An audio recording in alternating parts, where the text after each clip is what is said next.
त्रिपुरा में चुनाव के बाद हो रही राजनीतिक हिंसा को लेकर अब सियासत तेज हो चुकी है। हिंसाग्रस्त इलाकों का दौरा करने त्रिपुरा पहुंची कांग्रेस और माकपा की टीम पर शुक्रवार को अज्ञात हमलावरों ने हमला किया था, जिसके खिलाफ आज कांग्रेस और माकपा नेताओं ने राज्यपाल से मुलाकात की। राजभवन में कांग्रेस और माकपा नेताओं ने राज्यपाल से मुलाकात कर राजनीतिक हिंसा और प्रदेश की कानून व्यवस्था को लेकर उनका ध्यान आकर्षित किया। प्रतिनिधिमंडल ने आरोप लगाया है कि प्रदेश के लोग डरे हुए हैं। मालूम हो कि कांग्रेस और माकपा का प्रतिनिधिमंडल हिंसाग्रस्त इलाकों के दौरे पर है।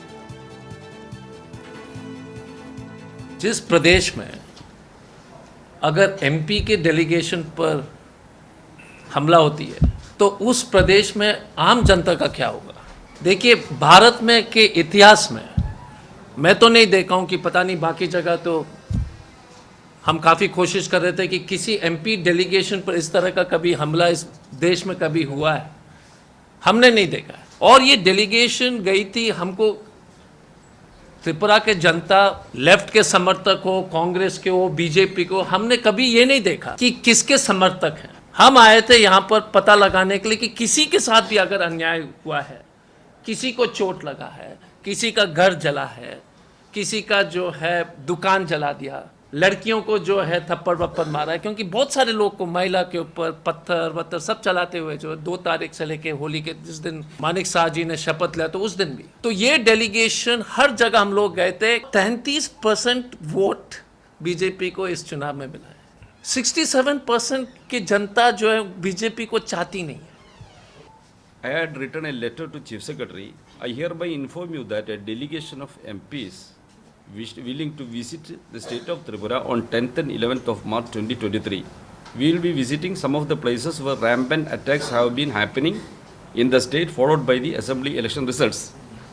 See, as per this information, we came here, 2 days we are here, yesterday and today.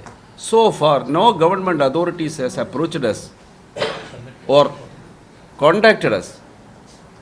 What about your visit? What happened here? And what is to be done on this issue? That is a democratic, a democratic government should be done that.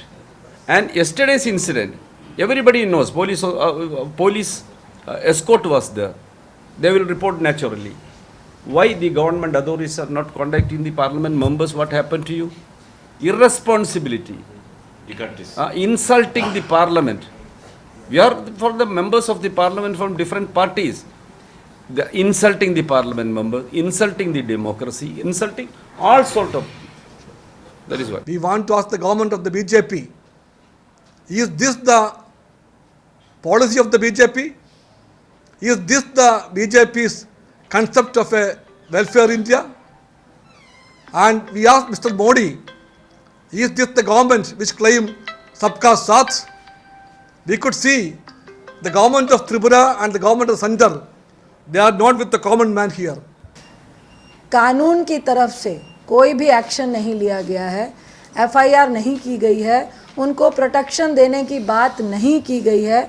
जहाँ जहाँ पे हम लोगों ने पूछा, उन्होंने कहा किसी को शराब की बोतलें मारी गई है, कहीं पे छोटे छोटे बच्चे हैं, किसी पे अटैक हुआ है, शीशे फोड़े गए हैं, किसी का घर जला दिया गया है। सारे लोग, मैक्सिमम लोग अपना घर छोड़ छोड़ के भाग चुके हैं, उनके घर में लूट हुई है, लेकिन पुलिस की प्रोटेक्शन या कानून की प्रोटेक्शन कहीं भी किसी को नहीं मिली है। जो लोग घर पे थे उन लोगों से हम लोगों ने जब पूछा तो उन्होंने ये कहा कि थाने कैसे जाएंगे मैडम, अगर हम लोग थाने जाते हैं तो वहाँ तक हम लोगों को प्रोटेक्शन कौन देगा? थाने के भीतर भी वही लोग होते हैं जो हम लोग के घर में अटैक कर रहे हैं। तो ये बहुत दुखद और आश्चर्य की बात है।